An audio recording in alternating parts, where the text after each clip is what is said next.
नमस्कार भैया और बहनी। और पेपर में ना पढ़ने पर फेल हो जाना होता है एकदम श्योर।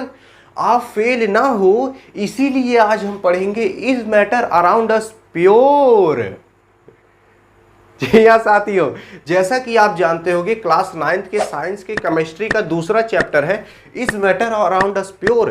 तो इस चैप्टर के सभी कॉन्सेप्ट को क्लियर करने वाले हैं केवल इस एक वीडियो में, और ये मेरा दावा है इसके बाहर से आपको एक क्वेश्चन नहीं पूछा जाएगा अगर आपने पूरी वीडियो ध्यान से देख ली। तो देखिए शुरुआत करते हैं चैप्टर की, इसके सभी कॉन्सेप्ट को एक एक करके समझेंगे। तो देखिए ये चैप्टर में है क्या, सबसे पहले इस चैप्टर के नाम को जानते हैं। तो देखिए इस चैप्टर का नाम है is matter around us pure. यहां पर आ रहा है मैटर। अब ये मैटर क्या होता है, तो जैसा कि आप जानते होंगे कौनो चीज जगह घेरती है वो क्या है, मैटर है। जैसे ये मार्कर मैटर है, जगह घेर रही है। ये बोर्ड मैटर है, जगह घेर रही है। आपके आरी पास जौन चीज रखा है कुल मैटर है। अब मैटर जान गए क्या होता है, बात करते हैं प्योर क्या होता है। प्योर का मतलब होता है शुद्ध। अब इसको हम डिटेल में जानते हैं। देखिए सबसे पहले समझेंगे प्योर, फिर इम्प्योर। प्योर क्या होता है, प्योर जैसा कि आप सुने होंगे कौनो चीज भैया एकदम शुद्ध हो, एकदम यानी कि अच्छा हो, उसी को हम प्योर कहते हैं। क्या यही है, तो ये नहीं है। देखिए प्योर का मतलब ये होता है consist of one type of particle, यानी कि कौनो वैसन चीज जो कि कंसिस्ट यानी कि बना हो वन टाइप ऑफ पार्टिकल, केवल एक प्रकार के पार्टिकल से, उसको हम कहते हैं प्योर। जैसे भैया लोग कहते हैं ना 24 कैरेट गोल्ड, यानी कि वो जो गोल्ड है उसमें केवल गोल्ड के पार्टिकल हैं और कोनो दूसरा पार्टिकल नहीं है, उसी को हम 24 कैरेट गोल्ड कहते हैं। कभी कभार लोग कहते हैं 23 कैरेट गोल्ड, यानी कि उसमें थोड़ा बहुत और कोनो भी सब्सटेंस ऐड किया गया है। अब ये 24 कैरेट गोल्ड को अगर आप लोगे और उसको माइक्रोस्कोप के नीचे रखोगे ना, और फिर उसको ध्यान से देखोगे, उसमें जो आपको छोटे छोटे पार्टिकल्स, छोटे छोटे कण दिखेंगे ना, वो केवल आपको गोल्ड के कण दिखेंगे, कोनो और दूसरा नहीं दिखेगा। यही होता है प्योर। जैसे कि हो गया ऑक्सीजन, आपके चारों तरफ ऑक्सीजन फैला है, उसको छांट के इकट्ठा कर लो ऐसे, फिर उसको देखोगे वो भी एकदम प्योर है, क्योंकि उसमें केवल ऑक्सीजन के पार्टिकल्स पाए जा रहे हैं, छोटे छोटे ऑक्सीजन के कण पाए जा रहे हैं। कॉपर हो गया ये भी प्योर है, CO2 हो गया ये भी प्योर है। समझ गए क्या होता है प्योर। अब बात करते हैं हम इम्प्योर क्या होता है। तो देखिए ये जो इम्प्योर होता है इसी का जस्ट उल्टा होता है, यानी कि कंसिस्ट ऑफ 2 और मोर पार्टिकल, यानी कि 2 और 2 से ज़्यादा अलग अलग पार्टिकल से कौनो चीज़ बनता है तो उसको हम इम्प्योर कहते हैं। जैसे कि हो गया मिल्क, यानी कि दूध। देखिए बहुत से लोग कहते हैं यार हाउ लड़का बड़ा शुद्ध दूध देता है, मतलब सॉरी लड़का थोड़ी ना, मतलब जहाँ डेयरी से दूध देता है बड़ा शुद्ध दूध देता है। तो भैया क्या वो शुद्ध दूध देता है, तो शुद्ध दूध नहीं होता। कैसे, तो देखिए जो मिल्क होता है ना, अब अगर आप इस मिल्क को ध्यान से जूम करके देखोगे माइक्रोस्कोप के नीचे, तो उसमें उस दूध में आपको पानी के पार्टिकल्स दिखेंगे, दूध के पार्टिकल्स दिखेंगे, कैल्शियम के पार्टिकल्स दिखेंगे, प्रोटीन के पार्टिकल्स दिखेंगे, ऐसे अलग अलग पार्टिकल्स दिखेंगे। तो ये मिल्क अलग अलग पार्टिकल से मिलकर बना हुआ है, तो ये इम्प्योर है। वैसे एयर हो गया, हवा हो गया। हवा जो है ये भी ऑक्सीजन, कार्बन डाइऑक्साइड, CO2 मतलब कार्बन, मतलब इस तरीके से अलग अलग गैसों से मिलकर बना है ये हवा। तो हवा क्या है, इम्प्योर है, यानी कि अलग अलग पार्टिकल से मिलकर बना है। बात करते हैं टी, यानी कि चाय। चाय भी भैया अलग अलग पार्टिकल्स मिलकर बना जाता है, उसमें पानी डाला जाता है, दूध डाला जाता है, चीनी डाला जाता है, चाय पत्ती डाला जाता है, कई चीज़ डाले जाते हैं। तो ये क्या है, ये भी इम्प्योर है। तो आप जान के क्या होता है प्योर और इम्प्योर। अब हम बात करते हैं क्या होता है मिक्सचर। अगर आप ये प्योर और इम्प्योर जान गए तो मिक्सचर भी जान गए। मिक्सचर का मतलब ये होता है कि अलग अलग चीज लो, उसको आपस में मिक्स कर दो, उसी को हम मिक्सचर कहते हैं। जैसे नमकीन हो गया, नमकीन में अलग अलग चीज़ें मिली रहती हैं। देखेंगे इसे छोटे छोटे डंठा रहेगा, मूंगफली रहेगा, दाना रहेगा, नमक रहेगा, मसाला रहेगा, हरियर हरियर पतन का रहता है। तो ये क्या है, ये मिक्सचर है, क्योंकि इसमें छोटे छोटे अलग अलग पार्टिकल्स मिलकर बनाता है, उसे हम मिक्सचर कहते हैं। ये जो मिक्सचर रहता है ये 2 प्रकार के होते हैं, एक होता है होमोजीनियस मिक्सचर, एक होता है हेट्रोजीनियस मिक्सचर। अब देखिए आपको बता दो ये बहुत आसान है और ये चैप्टर भी बहुत आसान है, ये बेसिक लेवल का है, ठीक है। अब देखिए होमोजीनियस मिक्सचर क्या होता है। तो होमोजीनियस मिक्सचर ऐसा मिक्सचर होता है जिसके पार्टिकल जो रहते हैं वेरी स्मॉल, यानी कि बहुत छोटे होते हैं, इसको आप आंख से नहीं देख सकते। और ये जो होमोजीनियस मिक्सचर रहता है इट इज़ यूनिफॉर्म कंपोजिशन, ये यूनिफॉर्म कंपोजिशन में होता है और ये ट्रांसपेरेंट भी होता है। अब इन तीनों लाइन का मतलब समझिए क्या होता है। देखिए अगर आप पानी लो और उस पानी में चीनी को घोल दो तो वो क्या है, होमोजीनियस मिक्सचर है। क्योंकि जब आप चीनी को घोल दोगे तो उस चीनी के पार्टिकल्स बहुत छोटे हो जाते हैं जिसको कि आप आंख से नहीं देख सकते।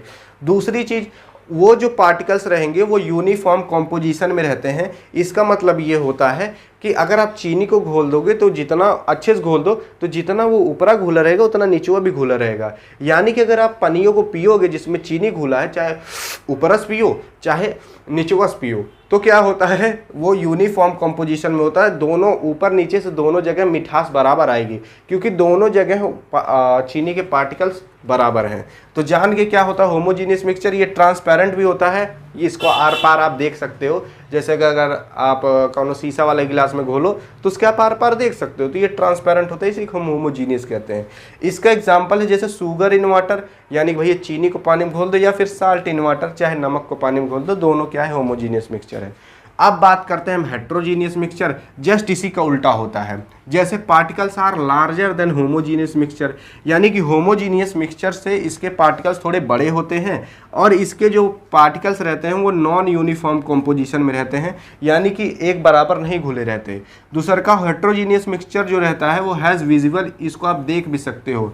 जैसे इसका बेस्ट एग्जांपल है, जैसे पानी लो और उस पानी में आप चाहे बालू को घोल दो, चाहे रेत को घोल दो, चाहे माटी घोल दो, माटी घोल दिए तो क्या होता है, मटिए का पार्टिकल्स को देख सकते हो, छोटे छोटे पार्टिकल्स को, तो वो क्या है भैया, यानी कि विजिबल है। दूसरा चीज़, उसके जो पार्टिकल्स रहते हैं वो थोड़े बड़े रहते हैं, किससे, होमोजीनियस मिक्सचर से। भाई आप उसको देख ले रहे हो तो यानी कि उसके पार्टिकल्स थोड़े बड़े हैं होमोजीनियस मिक्सचर से, और ये नॉन यूनिफॉर्म कॉम्पोजिशन में रहते हैं। यानी कि मटिया का अगर आप घोल दो थोड़ी देर तक तो अच्छे से घुला रहेगा, लेकिन उसको थोड़ी देर तक रख दो तो उसके जो पार्टिकल्स रहेंगे माटी को नीचे बैठ ही जाते हैं। बैठने के बाद देखेंगे ऊपर कम घुला रहेगा, नीचे ज़्यादा घुला रहेगा, तो ये नॉन यूनिफॉर्म है, यानी कि एक तार में नहीं घुला रहता, कहीं ज़्यादा कहीं कम घुला रहता है। तो ये क्या है, हेट्रोजीनियस मिक्सचर इसे कहते हैं। इसका एग्जांपल है जैसे सैंड इन वाटर, यानी कि मट्टी को पानी में घोल दो, ये क्या है, हेट्रोजीनियस मिक्सचर है। नमकीन हो गया, ये भी हेट्रोजीनियस मिक्सचर है। तो आप जान गए होंगे क्या होता है होमोजीनियस, क्या होता है हेट्रोजीनियस मिक्सचर।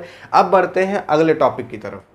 अब अगला टॉपिक आता है क्या होता है सॉल्यूशन। अभी सॉल्यूशन के बारे में पढ़ने वाले हम कुछ देर तक। अभी जो सॉल्यूशन होता है इसको हम एक नाम से और जानते हैं, ट्रू सॉल्यूशन के नाम से। अभी जो सॉल्यूशन होता है इसको हम शॉर्ट फॉर्म में SOL और ऊपर छोड़ के N बना देंगे तो ये भी सॉल्यूशन माना जाता है। अब ये सॉल्यूशन होता क्या है, सबसे पहले इसको समझते हैं। तो देखिए, solution homogeneous mixture of two और मोर सब्सटेंस। सॉल्यूशन उसे कहते हैं जब दो होमोजीनियस मिक्सचर आपस में मिल जाते हैं, उसे हम सॉल्यूशन कहते हैं। मतलब जैसे आप चीनी और पानी को ले लीजिए और उसको आपस में घोल दीजिए, वही सॉल्यूशन कहलाता है। अभी जो सॉल्यूशन होता है in which the particle size smaller than 1 nanometre, यानी कि इसके जो पार्टिकल के साइज होते हैं सॉल्यूशन के वो लगभग 1 नैनोमीटर के होते हैं या फिर उससे भी छोटे हो सकते हैं। इस 1 नैनोमीटर को आप मैथमेटिकली कुछ इस तरीके से लिख सकते हो 10⁻⁹ मीटर। आप सोच सकते हो कितने छोटे पार्टिकल होते हैं। अब इसको थोड़ा ध्यान से समझिए। इसके एग्जाम्पल है जैसे शुगर इन वाटर, यानी कि चीनी को पानी में या तो घोल दो या फिर साल्ट इन वाटर, चाहे तो आप नमक को पानी में घोल दो। ऐसे इसके अनगिनत एग्जाम्पल हैं। अब देखिए, जैसे शुगर इन वाटर हो गया, अब आप चीनी और पानी को ले लीजिए और उसको आपस में घोल दीजिए, वो क्या बन जाता है, वो बन जाता है सॉल्यूशन। अभी जो सॉल्यूशन है, अब आप देखोगे जब आप चीनी और पानी घोल देते हो तो जो चीनियाँ रहती है वो पानी में दिखावे नहीं करती, यानी कि जो चीनी के पार्टिकल होते हैं वो इतने छोटे हो जाते हैं लगभग 1 नैनोमीटर के जितने, जिसके कारण वो हमारी आंखों से दिखाई ही नहीं पड़ते। तो आप जान गए क्या होता है सॉल्यूशन। अभी जो सॉल्यूशन होता है भैया, ये इसमें 2 चीज़ पाए जाते हैं, एक होता है सॉल्यूट, एक होता है सॉल्वेंट। सॉल्यूट हम उसे कहते हैं जो सॉल्यूशन में लेस अमाउंट इन सॉल्यूशन, यानी जो सॉल्यूशन में कम मात्रा में होता है, और सॉल्वेंट उसे कहते हैं जो मोर अमाउंट इन सॉल्यूशन, जो सॉल्यूशन में ज़्यादा मात्रा में हो। जैसे कि आप देखोगे चीनी पानी, तो जो चीनी है वो चीनी पानी में कम मात्रा में रहती है, तो चीनी क्या कहलाएगी, वो सॉल्यूट कहलाएगी। और जो पानी है वो भैया पूरा एक गिलास पूरा भरा रहता है, तो सॉल्वेंट कहलाएगा, क्योंकि पानी ज़्यादा मात्रा में रहता है। अब बात करते हैं सॉल्यूशन की कुछ प्रॉपर्टी के बारे में। देखिए जो सॉल्यूशन होता है ना, ये भैया ट्रांसपेरेंट होता है। ट्रांसपेरेंट का मतलब इसके आर पार दे सकते हो, एक तो शीशा वाला गिलास लीजिए, उसमें पानी डालिए, उसमें नमक डाल दीजिए, दोनों घोर दीजिए ताकि वो सॉल्यूशन बन जाए। उसके बाद उसके आर पार देखोगे आपको दिखाई देगा, क्योंकि ये ट्रांसपेरेंट रहता है। दूसरा, जो सॉल्यूशन के पार्टिकल्स रहते हैं, not scatter beam of light, वो बीम ऑफ लाइट को नहीं स्कैटर करते। स्कैटर का मतलब ये होता है कि भैया लाइट को इसे छितरा देना, उसी को हम स्कैटर कहते हैं। छितराने का मतलब क्या है, यानी कि इसे फैला देना, उसी को हम स्कैटर कहते हैं। अब जैसे कि आप कभी कभार दीवार पर टॉर्च बारिए, जब टॉर्च बारेंगे देखेंगे जो लाइट रहेगी वो केवल दीवार पे नहीं पड़ेगी, दीवार से टकरा पूरा रूमों भर में फैल जाती है। ये क्या हुआ, लाइट का स्कैटर हो गया दीवालिये से टकरा कर, यानी कि पूरा फैल गई, छितरा गई पूरे घरा भर में, तो क्या हुई, लाइट स्कैटर हो गई। बीम ऑफ लाइट का मतलब क्या, वही जो लाइट ये जा रही है उसे बीम ऑफ लाइट कहते हैं। अब देखिए यही चीज़ ये सॉल्यूशनों में नहीं होता है। क्यों नहीं होता है, अब यहाँ पर आपको एक कॉन्सेप्ट जानने की ज़रूरत है। देखिए बहुत से लोग चीनी और पानी को घोलते हैं, घोलने के बाद आप देखोगे जो चीनिया रहता है पानी में घुल जाता है, तो चीनिया जाता कहाँ है, कहाँ हमें दिखाई नहीं देता, कहाँ चला जाता, आखिरकार वही गिलासों में रहता है, तब वो नहीं दिखाई देता। क्योंकि देखिए जो पानी है, अब देखिए ये मान लेते हैं हम, ये पानी के पार्टिकल्स हैं। अगर आप माइक्रोस्कोप से देखोगे ना, तो पानी के पार्टिकल्स आपको कुछ इस तरीके से इसे दिखाई देंगे। और आपको जब ये दिखाई देंगे तो आप इसमें एक चीज़ महसूस कर सकते हो, देख सकते हो कि जो पार्टिकल्स हैं इनके बीच में थोड़ा थोड़ा गैप है। अब इसी गैप के अंदर जो चीनी के पार्टिकल्स है, जैसे जाकर आराम से बैठ जाता, सुस्ताता रहता है, ठीक है, ऐसे ये चीनी के पार्टिकल्स इसे बीच में आकर बैठ जाते हैं, जिसके कारण ये हमें दिखाई नहीं देते, क्योंकि ये 1 नैनोमीटर के जितने हो जाते हैं। तो जान के क्या होता है, कुछ इसी तरीके से होता है। तो अब देखिए, अब मान लीजिए हम इसी में लाइट मार रहे हैं। अब ये जो पार्टिकल ये इतना छोटा है ना कि लाइटिये टकरावे नहीं करता है, जिसके कारण जो लाइटिये रहती है वो सॉल्यूशन के आर पार निकल जाती है, लाइट स्कैटर हो ही नहीं पाती। इसका बेस्ट एग्जांपल है स्कैटर ऑफ लाइट का। छत उत पे जाइए और ऐसे टॉर्च बारिए, ऊपर आसमान में बारिए, कौनो गुबरा न मार दीजिएगा लाइटिया, नहीं तो रहन लेके आ जाएंगी। अब देखिए जो लाइटिये है उसको ऐसे ऊपर मारेंगे तो आप देखेंगे कुछ दूर तक लाइटिये जाती है, और जहाँ से आप लाइट मारेंगे, ये मान लीजिए टॉर्च है, तो यहाँ से लाइटिये निकल रही है, तो देखेंगे लाइटिये इतनी दूर से निकलती है, अगवा जाके इतना फैल जाती है। कैसे, तो आप देखेंगे कि जो लाइट होती है जहाँ से लाइटिये निकलेगी, यहाँ से ऊपर देखना टॉर्च होगा ना, वहाँ देखेंगे आपको कुछ डस्ट पार्टिकल दिखेंगे, यानी छोटे छोटे जैसे पार्टिकल्स टाइप के दिखेंगे, धूल टाइप के दिखेंगे। तो वो जो धुलवा होता है, वो धुलवा भैया वही लाइटिया दूसरी धुलवा से टकराती है, जैसे धुलवा से टकराएगी इसे फैल जाएगी चारों तरफ। अब इसी मार्कर पे मैं लाइट मारूंगा तो लाइटिया कुछ इधर चली जाएगी, कुछ इधर चली जाएगी, तो लाइटिया टकरा गई और स्कैटर हो गई। वैसे पार्टिकल्स की वजह से भी होता है। तो जो पार्टिकल्स हैं उन्हीं से लाइटिया जो है टकरा जा रही है, टकराने के बाद ऐसे चारों तरफ फैल जा रही है। फैलने के बाद क्या हो रहा है, जब आप लाइटिया मारोगे इतनी दूर से, यहीं से मारोगे ना, तो लाइट यहाँ से केवल छोटी सी एरिया से निकलेगी और जाकर इसे अगवा फैल जाएगी पूरा। इसी को हम कहते हैं स्कैटर ऑफ लाइट।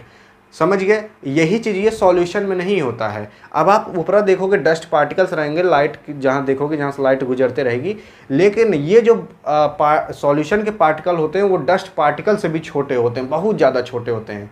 इसलिए जो सॉल्यूशन होता है वो स्कैटर नहीं करता लाइट को। अगर आप उसी सॉल्यूशन में माटी उटी घोल दोगे ना, उसके बाद आप टॉर्च बार कर देखोगे उसी सॉल्यूशन में, तब वो लाइटिया जो रहेगी वो स्कैटर होने लगेगी। आपको गिलसवा के अंदर वो दिखाई देगा कि लाइटिया भैया गिलसवा के अंदर जा रही है। समझ गए, क्योंकि जो माटी के पार्टिकल्स हैं मिट्टी के, वो थोड़े बड़े होते हैं, तो वो लाइटिया टकरा जाएंगे। अब देखिए जो सॉल्यूशन होता है ना, ये इसके जो पार्टिकल रहते हैं can not separated by filtration, यानी कि फिल्टर करके आप इसके पार्टिकल्स को अलग नहीं कर सकते। आप सोचोगे हम फिल्टर उल्टर में डाल दें और चीनी का अलग पानी का अलग कर देंगे, तो ऐसे नहीं होगा।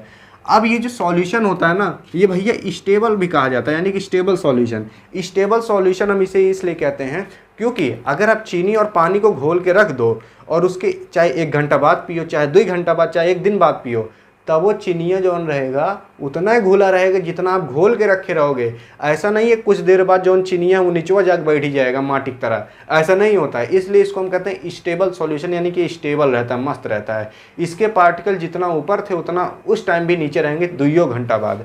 जान गए। अब बात करते हैं सॉल्यूशन के टाइप के बारे में। अब ये जो सॉल्यूशन के टाइप होते हैं बेसिकली थोड़ा 3 प्रकार के माने जाते हैं, एक डाइल्यूट सॉल्यूशन, एक कंसंट्रेटेड सॉल्यूशन, तीसरा सैचुरेटेड सॉल्यूशन। अब समझते हैं इन तीनों को एक साथ। देखिए, आप चीनी और पानी को लो और उसको घोल दो, क्या कहलाएगा? सॉल्यूशन कहलाएगा। अगर आप चीनियाँ कम घोले हो पानी के अंदर तो उसे हम कहेंगे डाइल्यूट सॉल्यूशन, यानी कि सॉल्यूशन के अंदर अगर सॉल्यूट की मात्रा कम है तो डाइल्यूट सॉल्यूशन कहलाएगा। अगर सॉल्यूशन के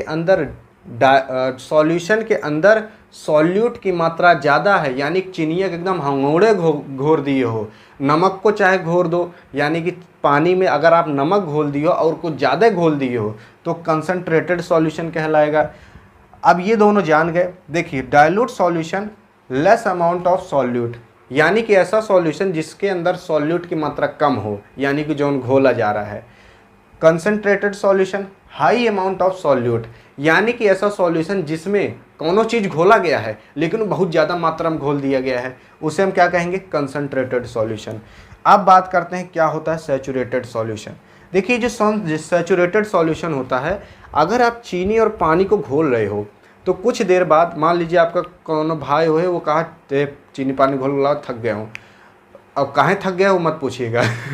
तो देखिए, ये जो सैचुरेटेड सॉल्यूशन है इसको क्या कहेंगे? जैसे कि अगर आप चीनी और पानी घोल रहे हो तो कुछ देर तक घोलते रहोगे, यानी कि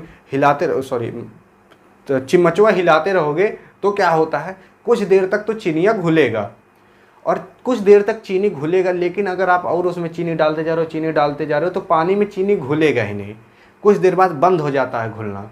तब अगर उसको घोलना है तो आप क्या करते हो? गैस उस पर रखते हो, थोड़ा टेम्परेचर बढ़ाते हो, टेम्परेचर को राइज करते हो, तब जाकर वो चीनियाँ घुलता है।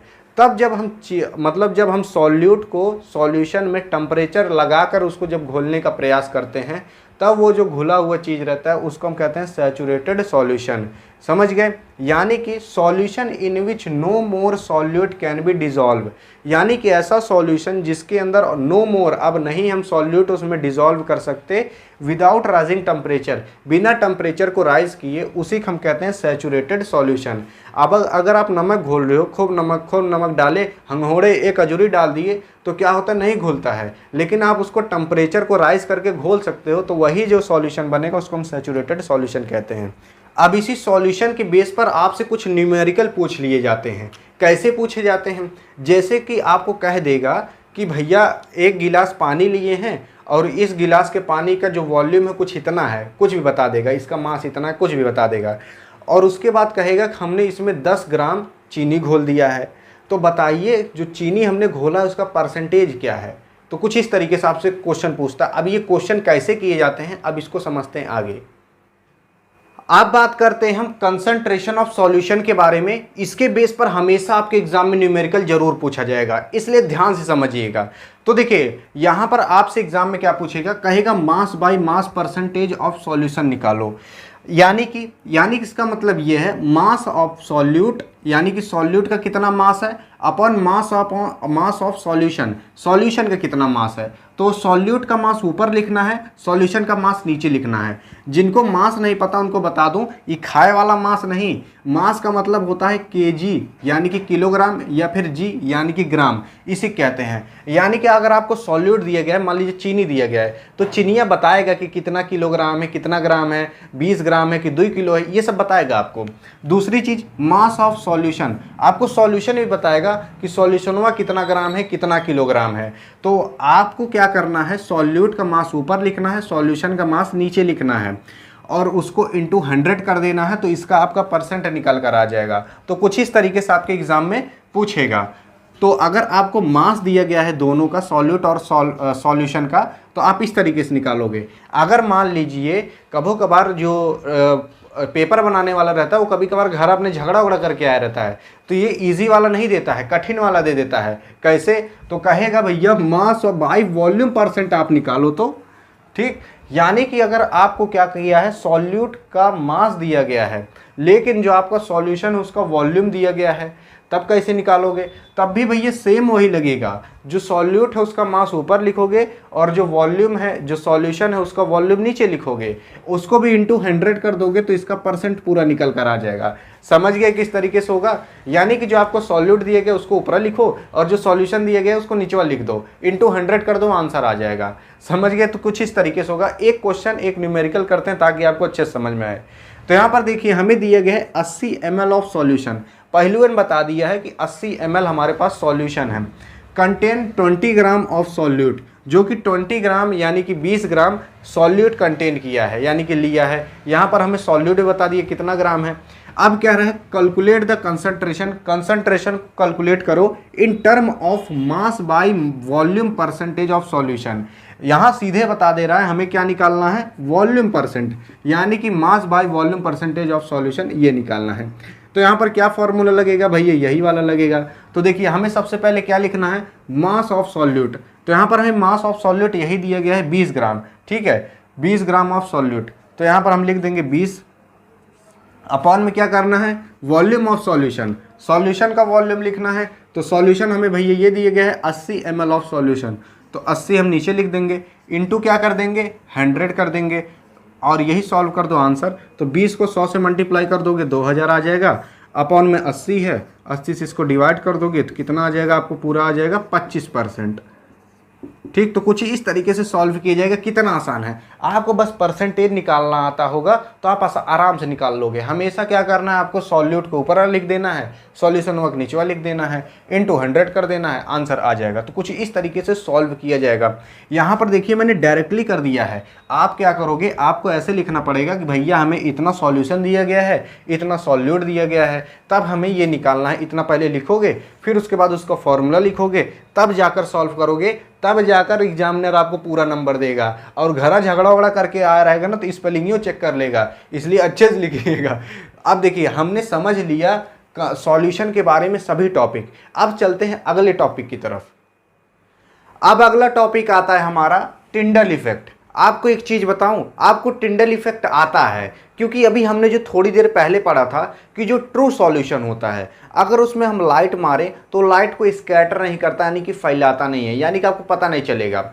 बस इसी का उल्टा मान लीजिए, यानी कि ऐसा कौनो चीज जो कि लाइट को स्कैटर करता हो वही टिंडल इफेक्ट कराता है और उसी टिंडल इफेक्ट कहा जाता है। जैसे कि हमने एक एग्जांपल लिया था शुरुआत में, मैंने कहा था कि आप छत पर चले जाइए अंधियारे में और एक टॉर्च ले लीजिए और उसको ऊपर बारिए, तो आप देखेंगे जो मान लीजिए टॉर्च है, तो आप देखेंगे ये जो टॉर्च है उसके ऊपर से केवल इतने एरिया से लाइट निकलेगी, लेकिन आगे जाकर इतना फैल जाती है। कैसे फैलती है, तो आप जानते ही हो कि आप टॉर्च के ऊपर ध्यान से देखना तो कई सारे धूल गर्दा उर्दा उड़ते रहते हैं, यानी डस्ट पार्टिकल्स रहते हैं।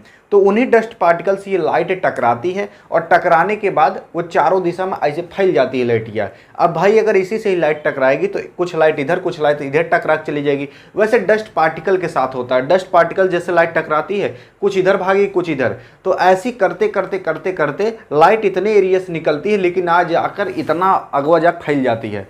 इसी चीज ये हम कहते हैं टिंडल इफेक्ट, यानी कि टकराना ऑफ लाइट बाई कैसे धूल माटी इज कॉल्ड क्या होता है, टिंडल इफेक्ट। अब देखिए इसके कई एग्जांपल हैं, जैसे आप फॉरेस्ट में देखे होंगे, यानी कि जंगल में आप जानते हो पूरा पेड़ से ढका रहता है लेकिन कहीं कहीं झरोखा रहता है, यानी थोड़ा सा खुला रहता है, तो वहाँ से लाइट गिरती है लेकिन नीचों तक जमीनिया आते आते ना वो लाइटियाँ इतना फैल जाती है क्योंकि वहाँ भी डस्ट पार्टिकल होंगे, उन्हीं से लाइट टकराएगी और फैल जाएगी।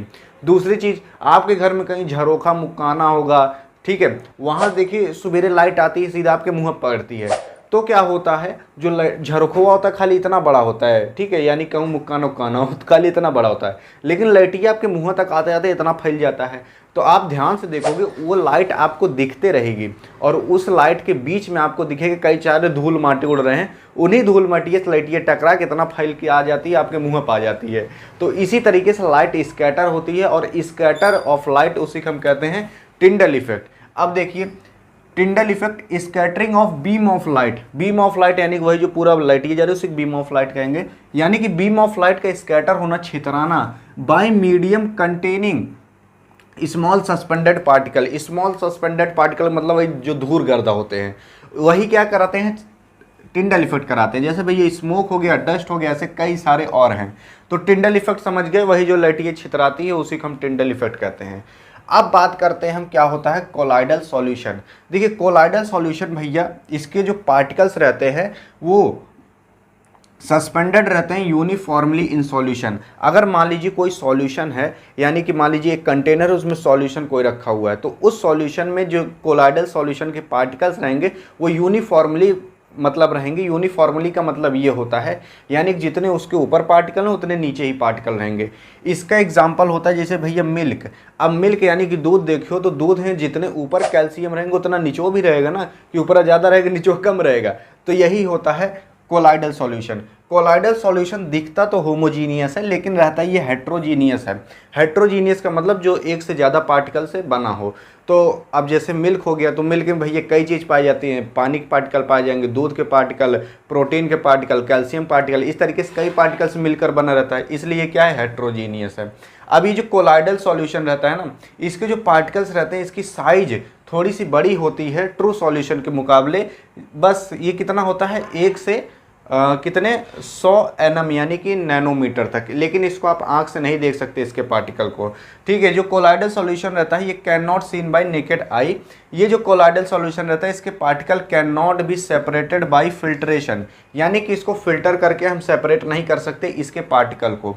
ये जो कोलाइडल सॉल्यूशन रहता है इसको भैया ये क्या करता है, स्कैटर बीम ऑफ लाइट, ये बीम ऑफ लाइट को स्कैटर करता है। लेकिन जो ट्रू सॉल्यूशन था यानी कि जो सॉल्यूशन की हमने शुरुआत में बात करी थी वो बीम ऑफ लाइट को स्कैटर नहीं करता, लेकिन ये करता है। यानी कि अगर इसमें लाइट मारेंगे तो इसमें छितरा जाएगी अंदर हो जाकर लाइट। या अब ये जो कोलाइडल सॉल्यूशन रहता है इसका एग्जांपल है भैया जैसे मिल्क यानी कि दूध, बटर यानी कि जानबे करते हो, और ब्लड यानी कि खून, और इस तरीके से कई इसके एग्जांपल हैं। जैसे जेल हो गया, इस तरीके से इसके कई एग्जांपल हैं। तो आप समझ गए होंगे क्या होता है कोलाइडल सॉल्यूशन, क्या होता है टिंडल इफेक्ट।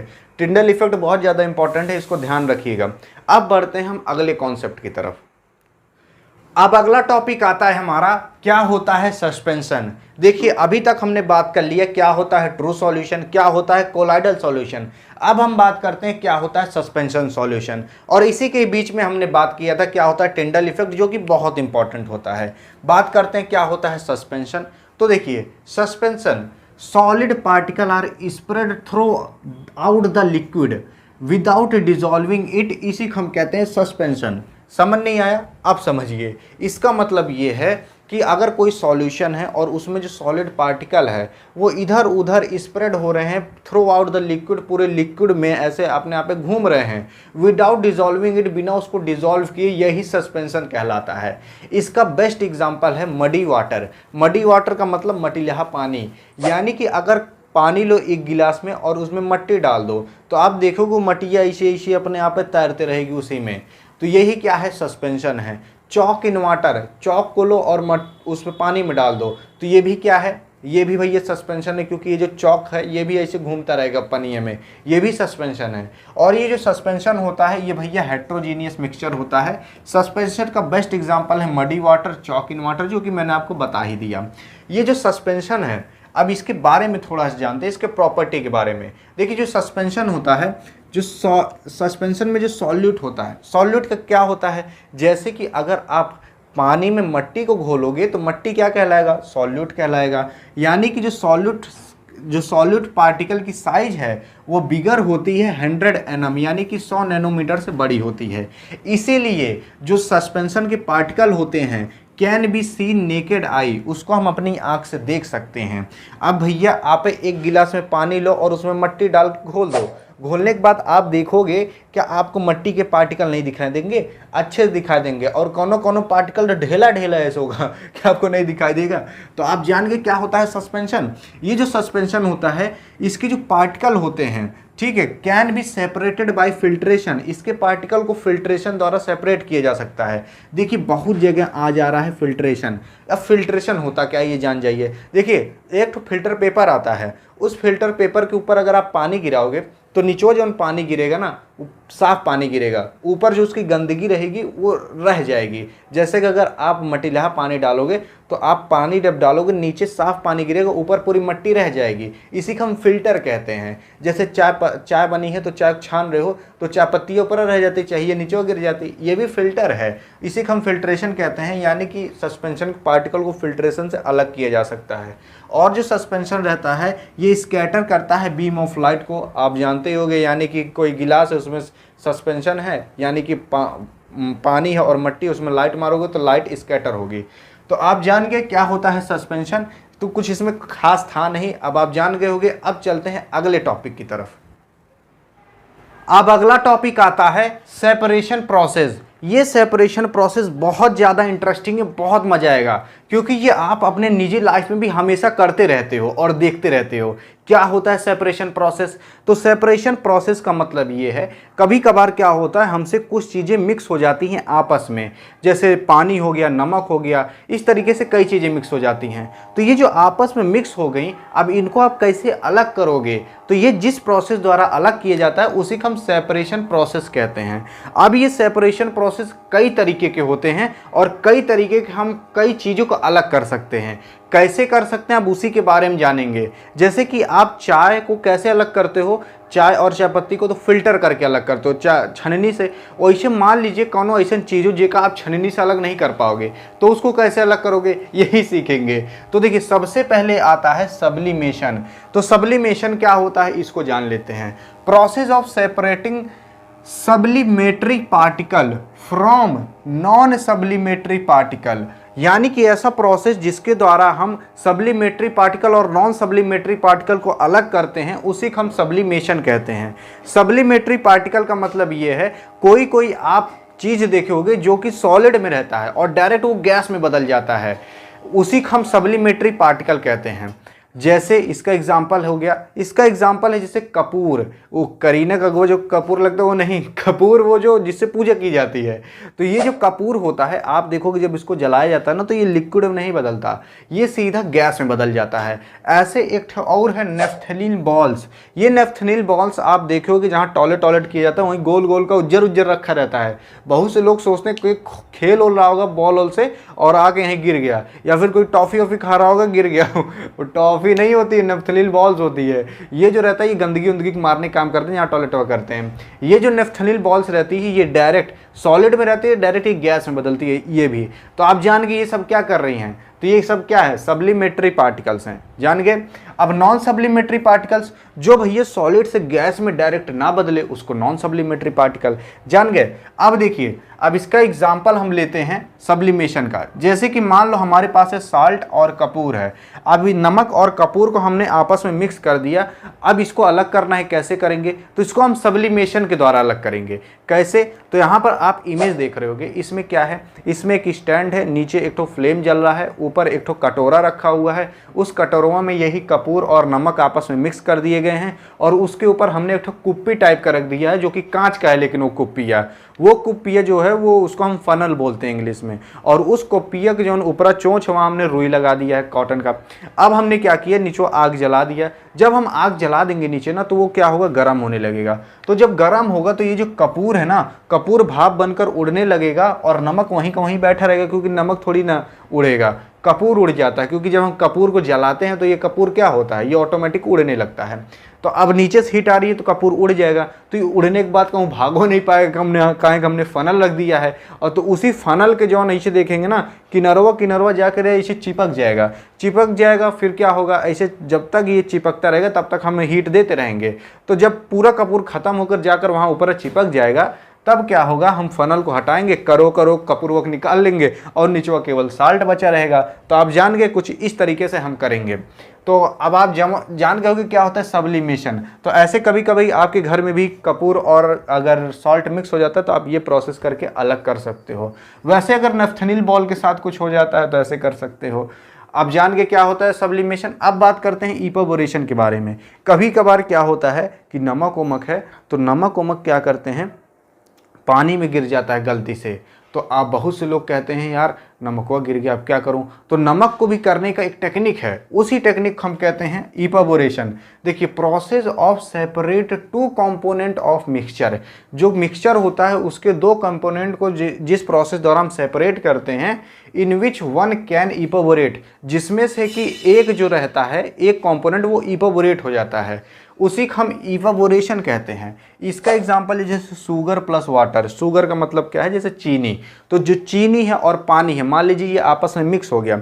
अब हम कह रहे हैं कि भैया हमें चीनी अलग करना है, पानी अलग करना है, तो कैसे करोगे? तो अलग करने क्या है, मान लो कोनो लोटा होता है, तो लोटा में क्या होगा, आप लोटवा को ले जाओ छत पर रख दो, खूब घाम लगे, खूब घाम लगे, तो लेकिन लोटवा का अंदरवा घामो कम जा पाएगा, इसीलिए उसको कढ़ाई में रख दो। तो कढ़ाई में आप रख दोगे ना, उसको रखे रहो छत पे कढ़ाई को, उसमें धूप लगने दो। तो जब धूप लगेगी तो पानी उड़ जाएगा और शुगर उसी कढ़ाई में बचा रह जाएगा। तो आप देखोगे तो ये शुगर क्या किया, हमने अलग कर दिया पानी से। तो ये क्या है? इवेपोरेशन है। तो हमने पानी और शुगर को अलग कर दिया। वैसे आप सॉल्ट को कर सकते हो। अब बात करते हैं हम सेपरेटिंग फनल के बारे में। तो आप इवेपोरेशन जान गए, अब सेपरेटिंग फनल क्या होता है? तो सेपरेटिंग फनल का इमेज कुछ इस तरीके से दिखाई देता है। अब ये सेपरेटिंग फनल जो रहता है, ये process of separating two immiscible liquid, ये दो इमिजिबल लिक्विड को अलग करने के लिए काम आता है। देखिए लेटियो चली गई। फिर आगे डिपेंडिंग ऑन देयर डेंसिटी, यानी कि ये जो लिक्विड है इनके जो डेंसिटी होता है वो भी डिपेंड करती है। डेंसिटी का मतलब ये होता है, जैसे कि आप देखोगे ये इमेज दिख रही है, इसमें क्या है, इसमें आप देखोगे तेल और पानी है। तो तेल और पानी आपस में कभी मिक्स नहीं होते, क्योंकि तेल की डेंसिटी कम होती है, वाटर यानी पानी की डेंसिटी ज़्यादा होती है, तो पानी नीचे बैठा रहता है। तो इसीलिए कह रहा है डिपेंडिंग ऑन देयर डेंसिटी। तो आप जान गए। तो सेपरेटिंग फनल में हम क्या करते हैं, वाटर और ऑयल, मान लीजिए गलती से पानी में तेल चला गया, तब क्या करेंगे, इसको हम सेपरेटिंग फनल में डाल देंगे, थोड़ी देर तक रुक जाएंगे। थोड़ी देर तक रुकने के बाद हम देखेंगे जो तेलवा रहेगा वो ऊपर तैरने लगेगा अच्छे से। तो जब तेल ऊपर आ गया, फिर क्या करेंगे, देखेंगे सेपरेटिंग फनल के नीचे छोटा सा कुप्पी ऐसा लगा है, ठीक है, घुमाने वाला लगा है। तो उसी को हम घुमाएंगे और नीचे क्या करेगा, उसी पाइपियस आराम से वो जो पनिया है रसा का हम निचवा ले लेंगे। पनिया निकाल लिए, ऊपर खाली तेलवा बचा। तो अब तेल बचा के खाली, तो हमने क्या किया, दो इमिजिबल लिक्विड को हमने क्या किया, अलग कर लिया। तो सेपरेटिंग फनल के द्वारा अलग किया जाता है। तो आई होप आप समझ गए होंगे किस तरीके से सेपरेशन प्रोसेस काम करता है। तो यहाँ पर हमने 3 सेपरेशन प्रोसेस के बारे में बात किया। अब बात करते हैं आगे और के बारे में। अब हम बात करते हैं क्या होता है सेंट्रीफ्यूगेशन। अब ये बहुत इंटरेस्टिंग है, लेकिन यहाँ पर आपको थोड़ा सा दिमाग लगाना पड़ेगा समझने के लिए, जो कि आपके पास है। तो समझते हैं क्या होता है सेंट्रीफ्यूगेशन।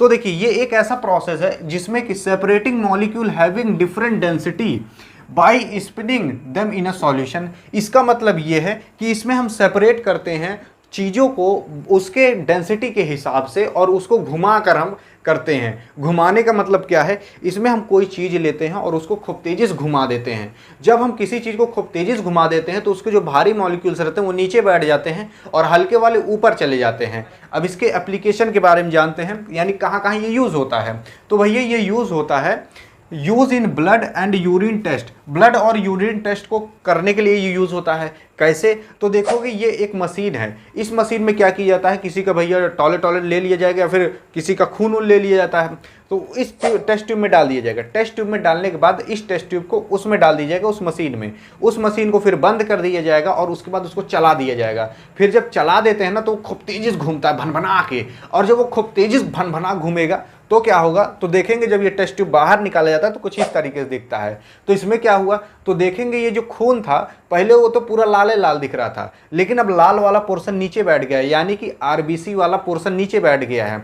यानी कि आरबीसी वाला जो आरबीसी रहती है वो भारी रहती है, इसलिए वो नीचे बैठ गई। और ऊपर देखेंगे थोड़ा पीला पीला व्हाइट टाइप का है, तो ये क्या होता है, ये हल्का वाला पोर्शन होता है ब्लड में, तो वो ऊपर रह गया है। तो इस तरीके से हम ब्लड को भैया छान भी सकते हैं। छानने का मतलब क्या है, अलग कर सकते हैं उसके कंपोनेंट को। तो इस तरीके से हम ब्लड टेस्ट कर लेंगे। और वैसे यूरिन टेस्ट किया जाता है। और भैया इसको यूज़ किया जाता है वॉशिंग मशीन में भी।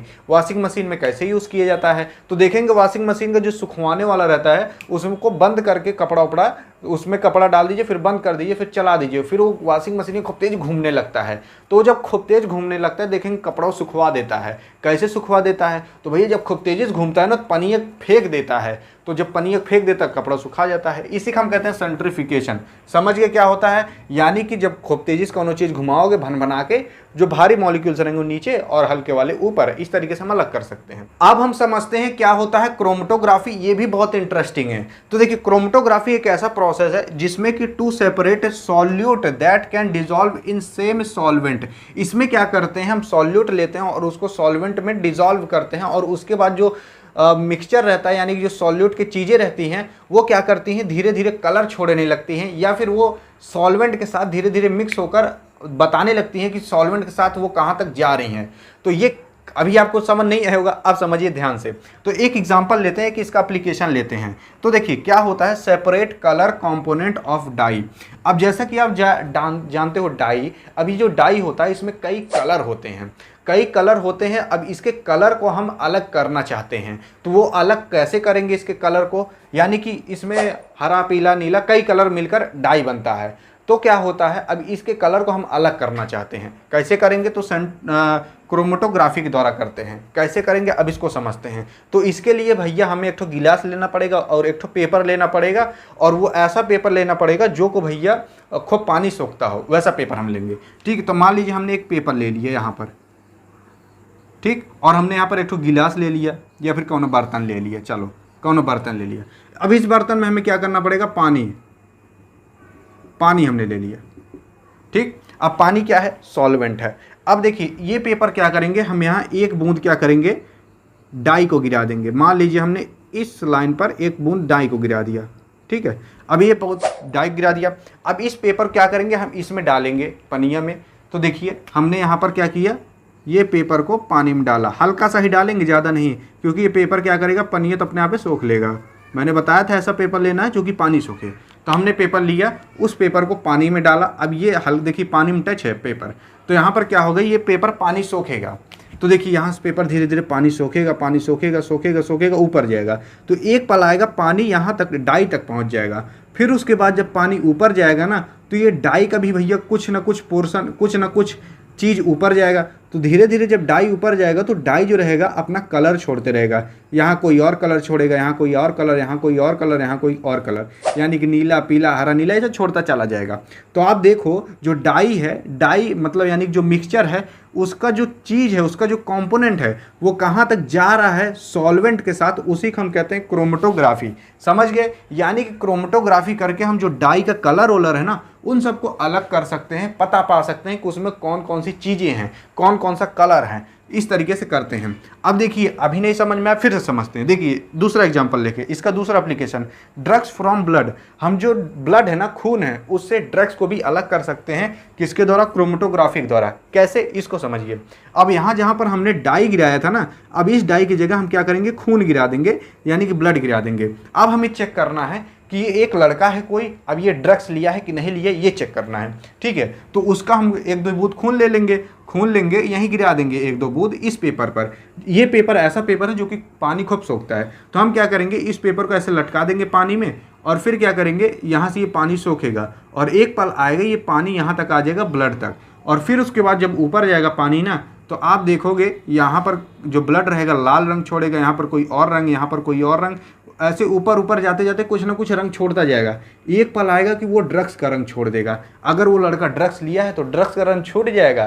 ठीक है, तो इस तरीके से पता किया जा सकता है कोई आदमी ड्रग्स लिया है कि नहीं, और इसी तरीके से हम इसी तरीके से क्रोमेटोग्राफी करके पता पा सकते हैं ये सब चीज़ें। अब आप समझ गए होंगे किस तरीके से पता किया जाता है कौनों लड़का ड्रग्स व्रग्स लिया है कि नहीं। बहुत से लोग सोचते हैं ना कि यार भैया कैसे खूनवा से पता कर लेते हैं ड्रग्स लिया कि नहीं, तो एक क्रोमेटोग्राफी करते हैं, कोनो खास काम नहीं करते। अब चलते हैं हम अगले कॉन्सेप्ट की तरफ। अब बारी आती है क्या होता है क्रिस्टलाइजेशन प्रोसेस। तो देखिए क्रिस्टलाइजेशन प्रोसेस एक ऐसा प्रोसेस है जिसमें से कि हम कोई सॉल्यूशन है और उस सॉल्यूशन में से हम किसी क्रिस्टल को अलग करते हैं, इसी क्रिस्टलाइजेशन प्रोसेस कहा जाता है। अब ये कैसे होता है इसको ध्यान से समझते हैं। तो देखिए इसका डेफिनेशन है crystallization, a process which help to separate a pure solid from a solution in its crystal form. अब यहाँ पर क्रिस्टल फॉर्म का मतलब क्या है? क्रिस्टल का मतलब ये है, जैसे अगर आप नमक ले लो ना, तो नमक जब आप लेते हो तो वो क्रिस्टल फॉर्म में रहता है, यानी कि वो अपने कण में रहता है, तो उसी का हम क्रिस्टल फॉर्म कहते हैं। तो अगर हम किसी सॉल्यूशन में से, मान लीजिए कौन पानी है और उसमें हम कुछ मिक्स कर दिए हैं, और मान लीजिए उसमें हम नमक मिक्स किए हैं, तो उस नमक का हम अगर क्रिस्टल डायरेक्ट निकालें, उसी को हम कहते हैं क्रिस्टलाइजेशन। अब ये कैसे होता है, अब इसको एक एग्जांपल के माध्यम समझते हैं। तो देखिए यहाँ पर हमने क्या लिया है, एक ठो कंटेनर लिया है और उसमें हमने सी वाटर डाल दिया, यानी कि समुद्र का पानी है। अब उसके ऊपर हमने क्या किया, एक रॉड लगा दिया है और उस रॉड से एक तो धागा लटका दिया है। अब क्या करेंगे, देखिए अब सी वाटर को इसमें हमने डाला, यानी समुद्र के पानी को, और समुद्र के पानी को थोड़ा देर हम समथाने देंगे। तो जब समुद्र का पानी समथा जाएगा ना, तो क्या होगा, जो मट्टी वाले कण रहेंगे, यानी कि जो गंदगी रहेगी वो नीचे बैठ जाएगी, और ऊपर क्या रहेगा, केवल पानी रहेगा और नमक रहेगा, क्योंकि समुद्र के पानी में नमक भी पाया जाता है। तो अब हमें क्या करना है, नमक को अलग करना है क्रिस्टलाइजेशन से। कैसे होता है, तो देखिए हमने एक ठो रॉड लगाया है और एक ठो धागा लटका दिया है। अब इस पानी को हम थोड़ा सा ठंडा कर देंगे, हल्का सा ठंडा करेंगे, और जब ठंडा हम करेंगे ना, तो देखेंगे इस धागे पर ऐसे वाइट वाइट आकर पपड़ी टाइप की जम जाएगी। वही क्या है, वही है भैया नमक, यानी कि हमने डायरेक्ट नमक के क्रिस्टल को अलग कर दिया पनियम से, इसी को हम क्रिस्टलाइजेशन कहते हैं। समझ गए? तो इस तरीके से आप कुछ भी अलग कर सकते हो। अब हम समझते हैं क्या होता है डिस्टिलेशन प्रोसेस। तो डिस्टिलेशन प्रोसेस भी भैया एक ऐसा प्रोसेस है जिसमें से कि हम दो मिसिबल लिक्विड को अलग करते हैं, दो या तो दो से ज़्यादा। अब मिसिबल लिक्विड क्या होते हैं? मिसिबल लिक्विड का मतलब ये है कि ऐसे लिक्विड जो आपस में मिक्स हो जाए। अब आप खुद सोचो, हमने पानी को मिक्स कर दिया और मान लीजिए कोई और चीज़ लाकर उसमें मिक्स कर दिया जो कि लिक्विड फॉर्म में था। अब उसको हमें अलग करना है, कैसे करेंगे सोचिए, यानी कि हमने दो लिक्विड फॉर्म को मिक्स कर दिया, अब उसको अलग करना है, तो उसको आप डिस्टिलेशन प्रोसेस से अलग कर सकते हो, यानी कि प्रोसेस ऑफ सेपरेटिंग टू और मोर मिसिबल लिक्विड।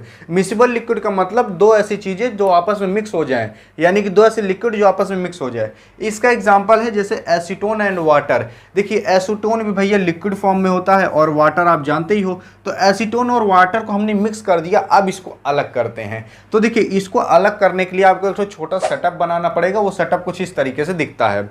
तो इसमें क्या करेंगे, आप देखेंगे नीचे छोटा सा एक कटोरा ऐसे, यानी कि थोड़ा कंटेनर ऐसे, उसमें क्या है, एसीटोन भरा है और वाटर भरा है, और उसके नीचे हमने क्या किया, फ्लेम जला दिया, यानी कि थोड़ा हीट देंगे।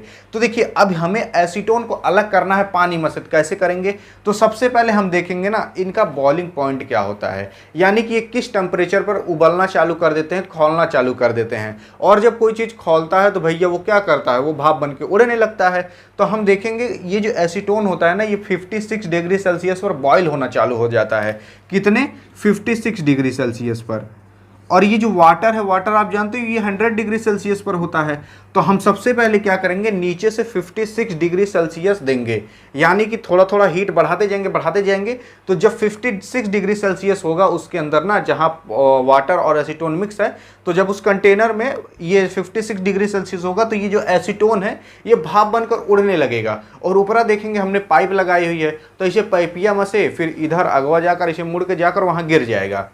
अब कैसे गिरेगा, तो देखिए जब ये 56 डिग्री सेल्सियस आएगा तो एसीटोन भाप बनकर उड़ने लगेगा। उड़ेगा तो ऐसे जहाँ पाइप लगी है, पाइप से माध्यम से जाएगा। लेकिन अब ये तो भाप है, अब इसको हमें लिक्विड फॉर्म में बदलना पड़ेगा। तो लिक्विड फॉर्म में कैसे बदलेंगे, तो देखेंगे जहाँ इसे ढलान आया है वहाँ देखेंगे इसे हल्का सा मोटका हुआ है, वहाँ पर पानी भरा गया है, थोड़ा ठंडा पानी। तो उससे क्या होगा ना कि जो भाप है वो फिर से लिक्विड फॉर्म बदल जाएगा और जाकर वहाँ कंटेनर में लिक्विड फॉर्म में गिरेगा। तो इस तरीके से हमने एसीटोन को अलग कर लिया। कैसे करके, बॉईल करके, यानी कि हीट देकर। तो हमने दो मिसिबल लिक्विड को अलग किया, इसीलिए डिस्टिलेशन है। अब हम बात करते हैं क्या होता है फ्रैक्शनल डिस्टिलेशन। ये भी कुछ इसी तरीके से होता है, बस हल्का सा डिफरेंस है। देखिए फ्रैक्शनल डिस्टिलेशन में भी हम दो मिसिबल लिक्विड को अलग करते हैं, दो या तो दो से ज़्यादा मिसिबल लिक्विड को अलग करते हैं, लेकिन उनका जो बॉइलिंग पॉइंट रहता है ना, उनके बीच में डिफरेंस बहुत कम रहता है। डिफरेंस का मतलब क्या है, जैसे पानी मान लीजिए 100 डिग्री सेल्सियस पर उबलता है, और मान लीजिए हमने कोई ऐसा और लिक्विड ले लिए जो कि 90 डिग्री सेल्सियस पर उबलता हो, तो यानी कि उनके बीच में और पानी के बीच में बॉइलिंग पॉइंट बहुत कम है। तब इसको कैसे अलग करेंगे, उसी प्रोसेस को हम distillation process, fractional distillation process कहते हैं। यानी कि प्रोसेस ऑफ सेपरेटिंग टू और more miscible liquid with a boiling point. अब देखिए हमने यहाँ पर एक एग्जांपल लिया है, एक तो है एसीटोन जो कि ऊपर लिए थे, और एक तो हमने एथेनॉल ले लिया है। ठीक है, जो जो एसीटोन होता है वो उसका बॉइलिंग पॉइंट 56 डिग्री सेल्सियस होता है, वो तो हमने यही जान लिया था, और एथेनॉल का 78 डिग्री सेल्सियस होता है। तो अगर आप देखेंगे इन दोनों के बीच में जो बॉइलिंग पॉइंट का डिफरेंस है बहुत कम है। तो कैसे अलग करेंगे? फ्रैक्शनल डिस्टिलेशन के माध्यम से। इसके लिए भी एक सेटअप बनाना पड़ेगा, और वो सेटअप कुछ इस तरीके से दिखता है। और डिस्टिलेशन के सेटअप में और फ्रैक्शनल डिस्टिलेशन के सेटअप में ज़्यादा कुछ अंतर नहीं है। अब इसको कैसे अलग करेंगे? तो देखिए भैया, सबसे पहले हम क्या करेंगे, 56 डिग्री सेल्सियस का हीट देंगे नीचे से। हीट जब देंगे तो जो एसीटोन है वो भाप बनकर उड़ने लगेगा। ठीक, भाप बनकर उड़ा, और जैसे डिस्टिलेशन में होता था वैसे जाकर पाइप में से जाकर वहाँ पर गिर जाएगा। लेकिन अब इसके बीच में जो वो है क्या है, बॉइलिंग पॉइंट का डिफरेंस थोड़ा कम है। तो हम जब हीट देंगे, जब ये भाप बनकर उड़ने लगेगा ना, तो कुछ देर बाद ये भी भाप बनकर उड़ने लगेगा, क्योंकि उतनी हीट इसके अंदर आ जाएगी। अब क्या होगा, जब ये धीरे धीरे भाप बनकर उड़ने लगेगा, लेकिन हमें तो भैया दोनों को एकदम एक्यूरेट अलग करना है। अब कैसे करेंगे? तो देखेंगे, हमने हल्का सा पाइपियम ऊपर आ जाएंगे ना, तो पाइपियम देखेंगे यहाँ पर हमने कुछ भर दिया है, और जब हम यहाँ पर ने कुछ भर दिया है ना, तो ये जो एथेनॉल है, एथेनॉलवा जाकर वहीं चिपक जाएगा। इसके अंदर अभी उतना पावर नहीं आ गया है कि ये इसे सीधा चला जाए, उसको पार कर दे, और इसके अंदर आ गया है, एसीटोन के अंदर इतना पावर आ गया है कि ये इसको भी पार करके उस तरफ जा सकता है। तो कैसे ये जाएगा? क्योंकि इसका बॉइलिंग पॉइंट आ गया, तो इसके अंदर बहुत एक्साइटेड है, बहुत मतलब पावरफुल हो गया है ऊपर जाने के लिए, तो ये आराम से उसको पार कर जाएगा। लेकिन जो एसीटोन है वो पार नहीं कर पाएगा, जो एथेनॉल है वो पार नहीं कर पाएगा, क्योंकि अभी इसके अंदर उतनी पावर आई नहीं है। जब इसका बॉइलिंग पॉइंट आएगा तब ये पार हो जाएगा, लेकिन जब तक इसका बॉइलिंग पॉइंट आएगा तब तक ये पूरा हम इसको अलग कर चुके रहेंगे। तो एथेनॉल जो रहेगा वहीं जाकर पाइपिये में ही चिपक के फिर वापस से नीचे गिर जाएगा। समझ गए? देखेंगे वहाँ पर थोड़ा कंकड़ कंकड़ टाइप का भरा है, तो उसे चिपक जाएगा, फिर थोड़ी देर बाद वो नीचे गिर जाएगा पानी के रूप में। फिर से ये एथेनॉल हमें नीचे मिल जाएगा, और जो एसीटोन है वो आगे उधर कंटेनर में मिल जाएगा। तो समझ गए क्या होता है डिस्टिलेशन और फ्रैक्शन डिस्टिलेशन और क्रिस्टलाइजेशन। तो हमने यहाँ पर जितने भी प्रोसेस थे उन सबको समझ लिया है कि किस तरीके से होता है, किस तरीके से आप किसको अलग कर सकते हो। समझ गए? अब हम चलते हैं, समझते हैं क्या होता है फिजिकल चेंज, क्या होता है केमिकल चेंज। तो आप समझते हैं क्या होता है फिजिकल चेंज, फिर जानेंगे क्या होता है केमिकल चेंज। तो देखिए, फिजिकल चेंज से शुरुआत करते हैं। फिजिकल चेंज में क्या होता है भैया, नॉट फॉर्म न्यू प्रोडक्ट, यानी कि ऐसा चेंज जिसमें कि कोई दूसरा चीज, दूसरा प्रोडक्ट ना बन रहा हो, उसी को हम फिजिकल चेंज कहते हैं। फिजिकल चेंज में भैया एक चीज और होता है, दिस चेंज इज रिवर्सिबल। इस चेंज को हम रिवर्सिबल कर सकते हैं, यानी कि कोई चीज है उसको हमने किसी दूसरे चीज में बदल दिया, फिर से वो जो चीज बनी है उसको हम फिर से पहले चीज में कन्वर्ट कर सकते हैं, इसी को हम फिजिकल चेंज कहते हैं। जैसे कि भैया एग्जांपल है मेल्टिंग ऑफ वैक्स। वैक्स का मतलब यहाँ पर है, जैसे कि मोमबत्ती लेते हो, मोमबत्ती के जो नीचे वाला व्हाइट वाला पोर्शन होता है उसी को हम वैक्स कहते हैं। ये जो हमारे कनोस खूंट उट निकलता है उसको भी वैक्स कहते हैं। तो ये जो वैक्स है, जैसे कि मोमबत्ती जलाए हो तो मोमबत्ती टेघर जाएगी, फिर से वो जो टेघरा हुआ चीज़ है उसको आप फिर से बना सकते हो, उससे फिर से मोमबत्ती बना सकते हो।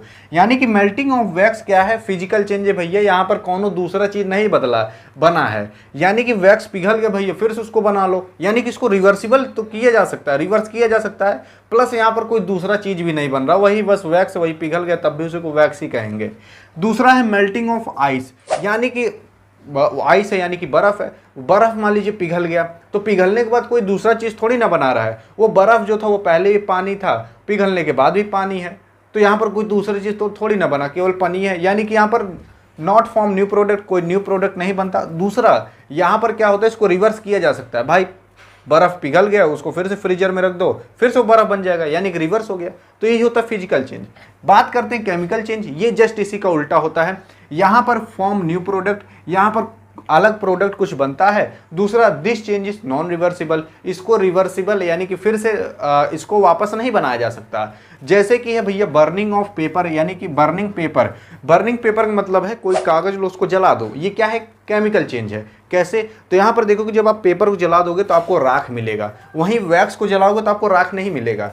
तो आपने पेपर को जलाया तो वहाँ पर राख मिला, यानी कि आपको कोई दूसरा अलग चीज़ मिल गया, यानी कि न्यू प्रोडक्ट फॉर्म हो गया। तो burning of paper, burning of would, ये सब क्या है, ये सब केमिकल चेंज है। दूसरा, इसको भैया आप रिवर्स थोड़ी ना कर सकते हो, यानी कि राख है उससे फिर से कागज़ थोड़ी ना बना पाओगे, तो ये क्या है, केमिकल चेंज है। अब देखिए दूसरा है डाइजेशन ऑफ फूड।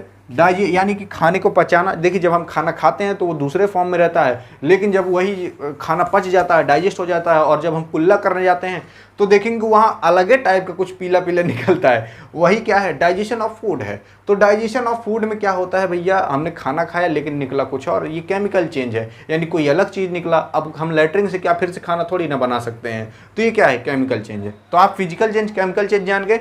अब बात करते हैं हम टाइप्स ऑफ प्योर सब्सटेंस के बारे में। यहाँ पर प्योर सब्सटेंस आपने शुरुआत में तो पढ़ा था, यहाँ पर अब प्योर सब्सटेंस के टाइप्स के बारे में पढ़ते हैं। तो जो प्योर सब्सटेंस होता है ना भैया, वो दो प्रकार के होते हैं, एक होता है एलिमेंट, दूसरा होता है कंपाउंड। इन दोनों के बीच में डिफरेंस जानते हैं। तो देखिए जो एलिमेंट होता है ना, वो made up of one kind of atom. जैसा कि मैंने आपको शुरुआत में ही बताया था कि जो प्योर सब्सटेंस होता है वो केवल एक तरह के पार्टिकल से बना रहता है, यानी कि एक तरह के एटम से बना रहता है।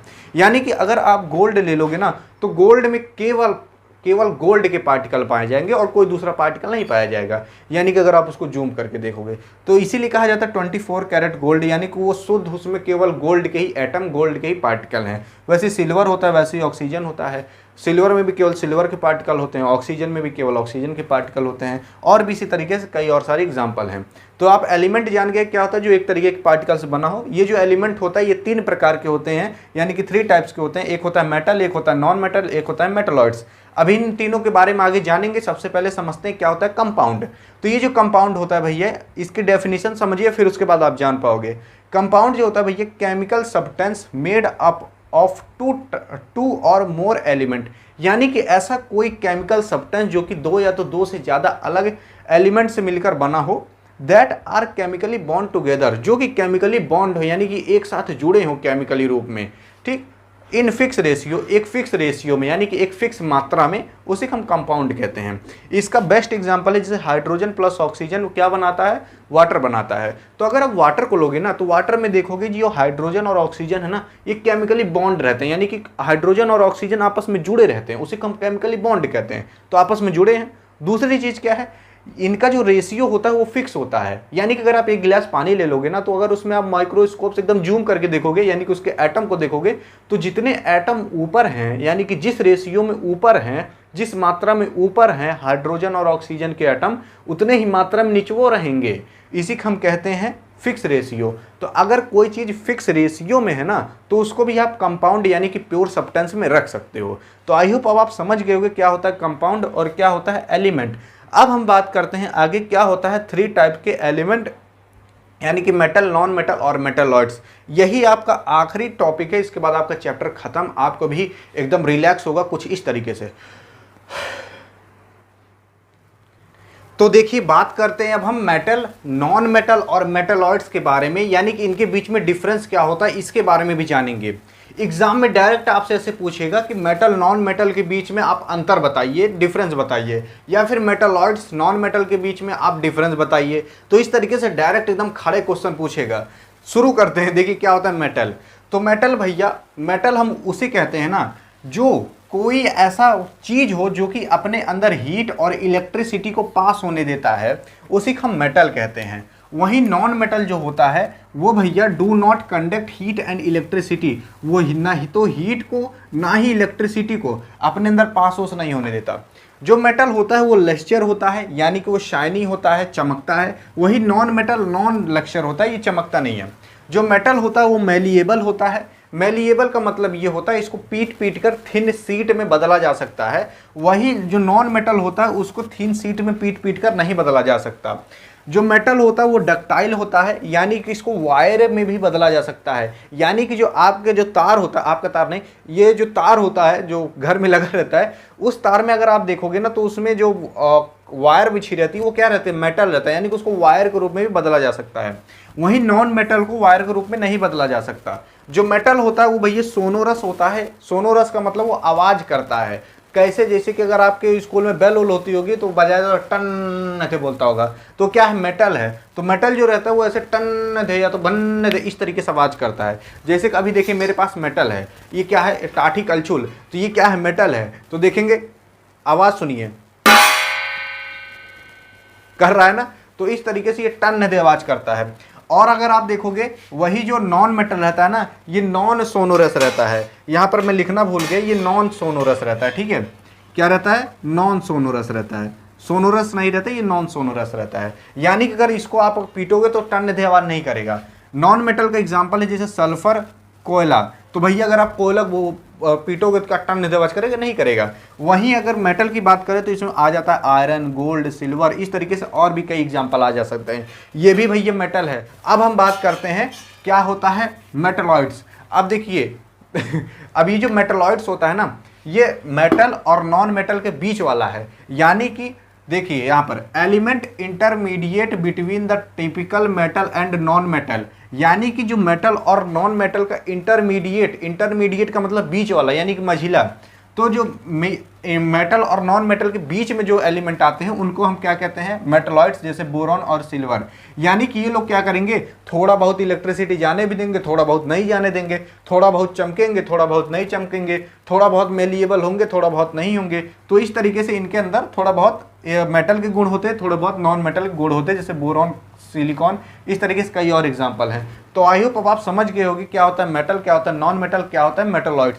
तो आई होप आप समझ गए होगे पूरे चैप्टर के बारे में। अब एक बार अपनी केवल एनसीईआरटी पढ़ लेना, ठीक है। अब यहाँ पर हम वीडियो एंड करते हैं क्योंकि अभी खाना वाना भी खाना है, पता लगा अभी ही कल चलिए मारो खाऊंगा मैं, ले नहीं गया। तो यहाँ पर होती है वीडियो एंड। वीडियो पसंद आई हो तो करिएगा अपने बुआ के पास सेंड, ताकि वो भी कुछ पढ़ लें। मिलेंगे नेक्स्ट वीडियो, तब तक के लिए जय हिंद और जय भारत।